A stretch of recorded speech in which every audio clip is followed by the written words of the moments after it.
everybody. Hi, you guys. So, continuing with this series that I'm doing on universal law right now. Today we're going to talk about the law of receiving, but first I'm going to recap a little bit about what I was teaching last week on the law of attraction.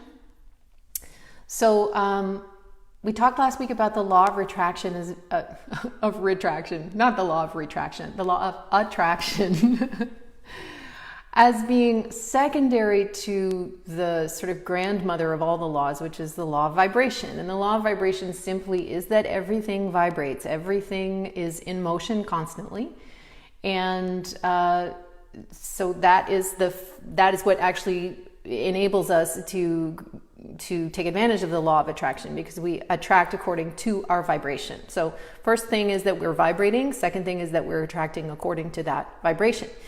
Mind is a magnet, and it attracts whatever corresponds with its predominant mental state.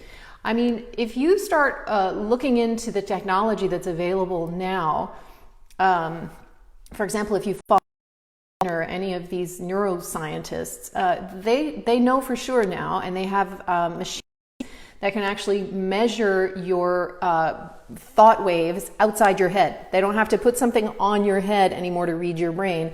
They can measure your thought waves outside of your head. So this just what, the yogis and the wise ones have always known, which is that, your thoughts are not confined to inside your cranium. Your thoughts they don't belong to you inside your head. They are public information as far as the universe is concerned, right? Your brain waves, your thought waves can be measured. And our brain is like a receiver transmitter, but the thought waves are part of infinite intelligence. They're part of universal mind. So we attract according to the frequency of our thought waves, what we spend the most time thinking about and dwelling on. We talked about desire and expectation as being two essential elements of the law of attraction. In other words, my desire is the force that goes out, along a line of energy, and my expectation is the force that draws in. By my grateful expectation of what it is I desire, I receive. And so that's part of this cycle of the law of attraction. And finally, well, not finally, but the other element of that is having a clearly well-defined mental picture of what I want. That's an absolutely essential. And to hold solid state in a focused and concentrated way, that mental picture with a calm, confident conviction, this activates the law of attraction. And finally, action. Without action, we cannot actually receive what's coming to us. So the visualization, having a clear mental picture, staying focused on that and dwelling on that is a key element in starting the law of attraction, sending you what you want. But the action is what actually provides the channel for the law of attraction to express. So, it does you no good to have a desire without also having the expectation that desire is going to be fulfilled. That's not, visioning, that's not technology, that's just fantasy. When you think about something but you don't actually have the expectation that you're going to receive it, that's just fantasizing. It doesn't go anywhere. But actually being clear and visualized as clearly defined, and then expecting what you're going to receive in return, and then actually serving that with action, those are the things that really bring your good to you. So this week, I'm talking about the law of receiving. The law of receiving. And of course, this is closely connected to the law of attraction. So the key points that I want to make today are that the law of receiving, first of all, is activated by giving. So the first point is give first. Give first. The second point is to give wisely. The third is to give systematically. And finally, to give expectantly. So I'm going to elaborate on that. So the law of receiving states that in order to receive, we have to give first. I'm going to read you a little excerpt from Raymond Hollowell's book, Working with the Law.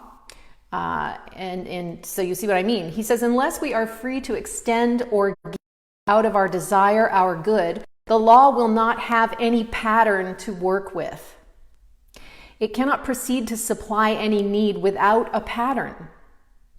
Many try to work with the law backwards and for that reason get little or no results. They say to themselves, well, after I get, then I will give. If you wish any good thing, you must first give some good to build upon.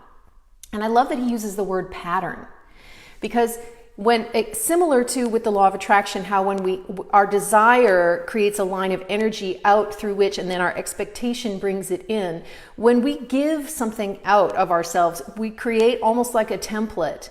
The good that is coming to us is going to return to us along the lines that we have sent out. So we have to send something out first.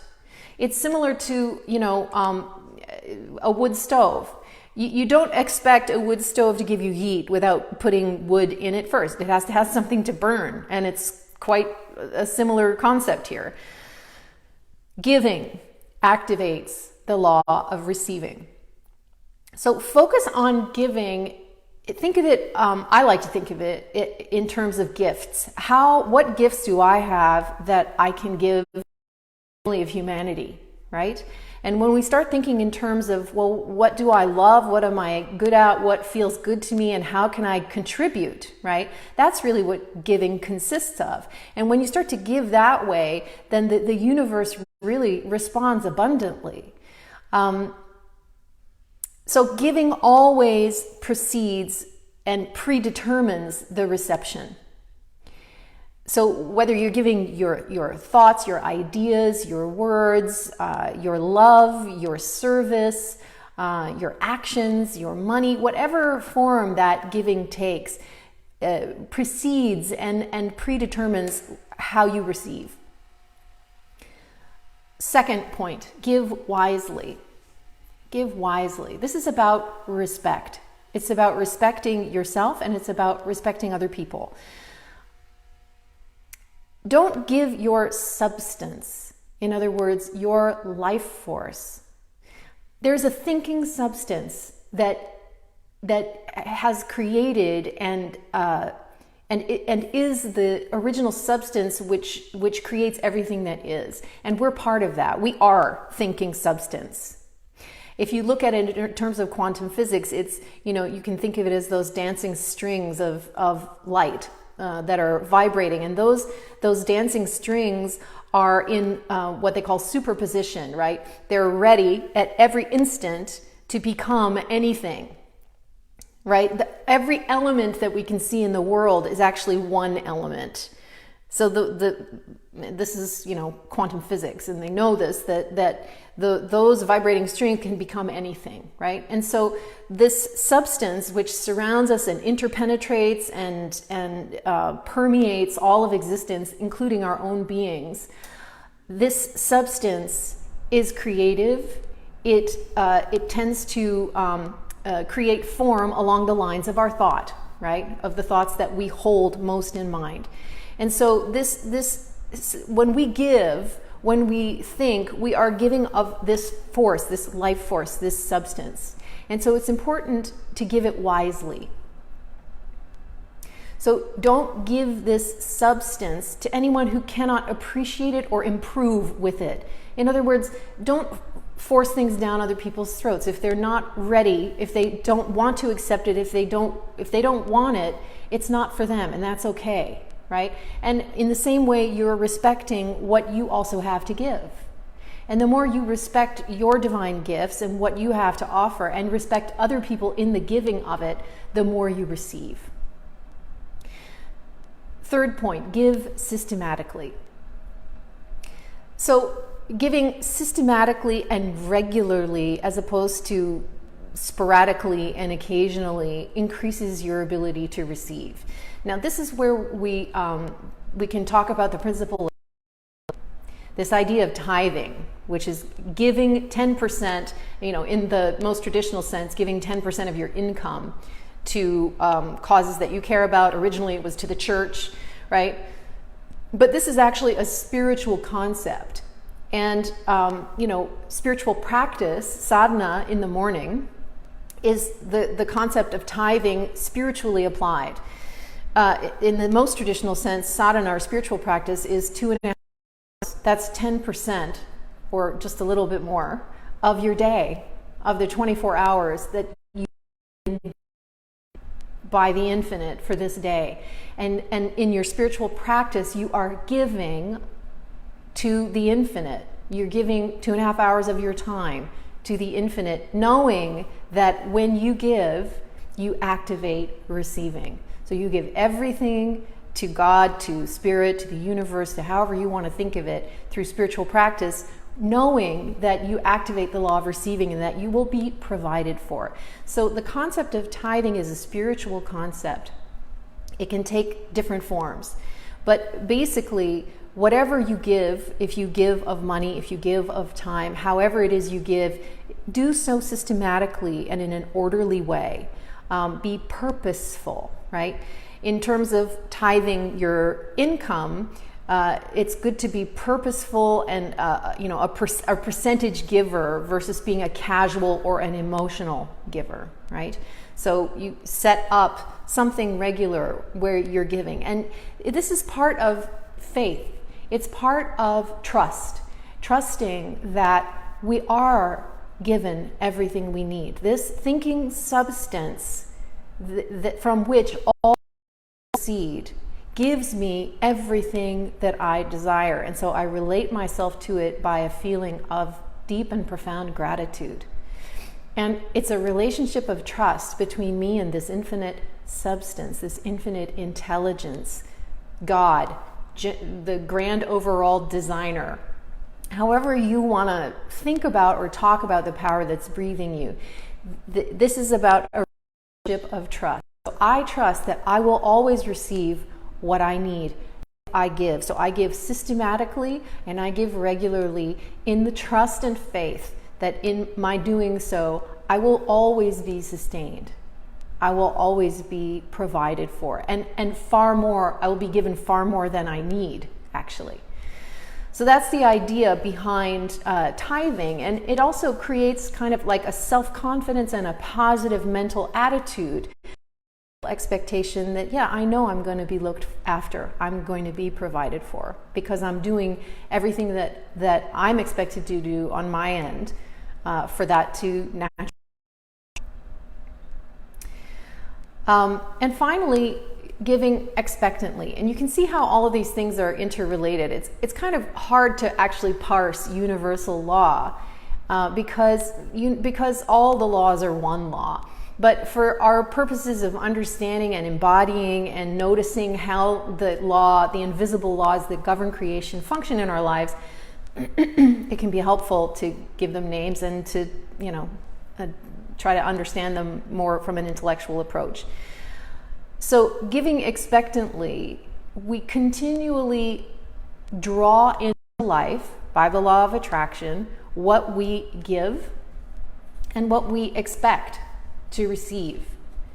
So giving expectantly is not at all the same vibe as giving in a way that feels mercenary. Like the only reason I'm giving is because I expect something in return. That's not what I'm talking about here.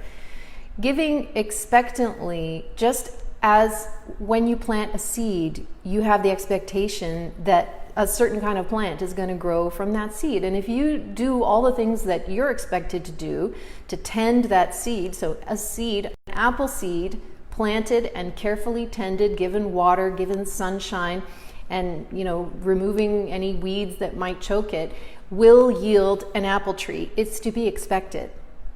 And it's the same thing with our desires, with what it is we expect to receive in terms of our desires. If we stay focused and maintain solid state on our vision, and we follow the steps for nurturing that vision, it is to be expected that it will manifest. And not only that, but that it will manifest in an even beautiful form than we expected or originally could even see. That's what's amazing. So just as a farmer plants a crop, just as you plant a seed, you expect grateful expectation of what is to be along established lines of growth, because this is how it works in the universe.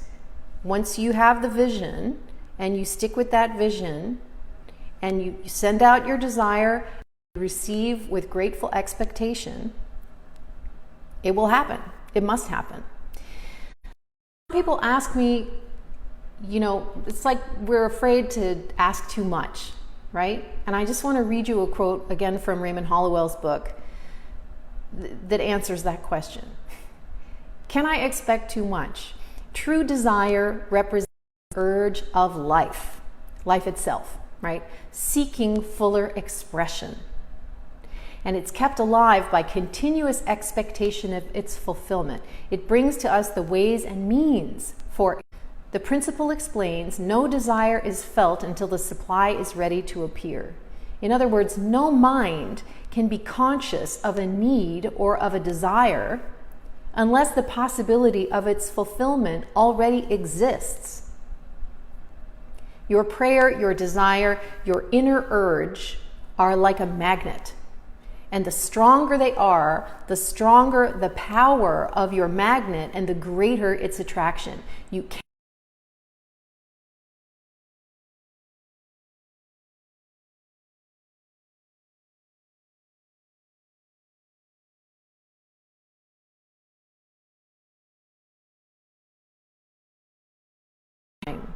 If you're looking around and you're feeling like things are scarce, there's not enough to go around, that is not truth. That is a belief. And it may be a belief that's shared by large numbers of people, but that still doesn't make it true. In the Upanishads it says, from abundance was scooped abundance, and still abundance remains. Abundance is the law of the universe. It's the law of our nature. It's what we are. So you cannot expect too much. You can never ask too much of the universe. The universe wants to give you everything that you desire. It is for you. It's for us. And the very urge that we feel in us for more, for fulfillment, is given to us by life itself. Conceive of something in your own mind without there already being the possibility to bring that into manifestation. It already exists inside the field of your potential. Otherwise, you would not be able to conceive of it. Any question that you have comes with the answer. Any problem you have comes with the solution. It's already part of it. And any dream you have comes with the path toward that dream, even if you can't.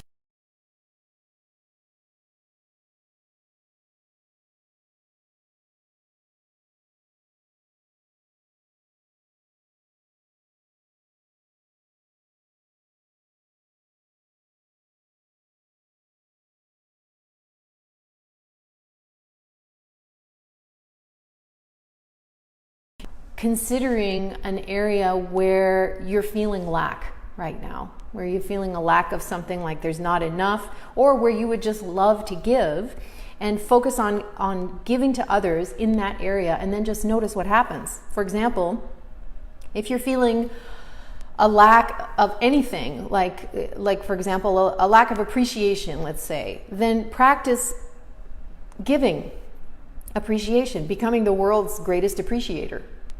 If you're feeling a lack of love, find ways this week to reach out and give love to others. If you're feeling a lack of money, where can you make a contribution this week? 10%. If you're feeling a lack of time, you can volunteer your time or spend extra time with your kids, with your spouse, with your friends, virtually, maybe right now. But anywhere that you feel lack is the place to lean into for your giving. Because again, giving is what activates the law of receiving. I hope you have a great week. I'll be back next week with more teaching on universal law. And in the meantime, I send love and blessings to each